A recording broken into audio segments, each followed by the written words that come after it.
March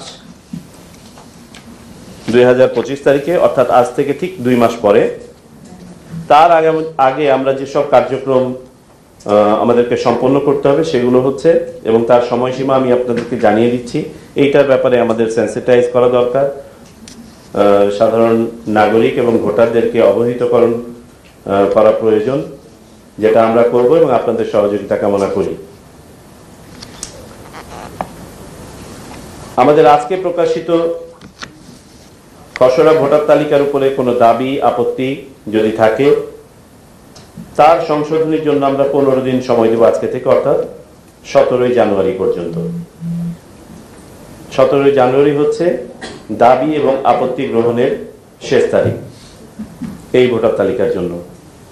পরবর্তীতে করা যাবে না তা না, কিন্তু আমাদের চূড়ান্ত ভোটার তালিকা যেটা প্রকাশ করব সেটার জন্য এটি একটি বাধ্যবাধকতা। অতঃপর সংশোধনকারী কর্তৃপক্ষ কর্তৃক দাবি আপত্তি ও সংশোধনের জন্য দাখিলকৃত আবেদনসমূহ নিষ্পত্তির শেষ তারিখ 30 জানুয়ারি 2025। আমি আবারও বলি, এই সকল দাবি নিষ্পত্তির শেষ তারিখ 30 জানুয়ারি 2025। এর পাশাপাশি 14তম কমিশনের প্রথম সভার সিদ্ধান্ত অনুযায়ী, যেটা আপনাদেরকে পূর্বেই আমরা অবহিত করেছিলাম, আমরা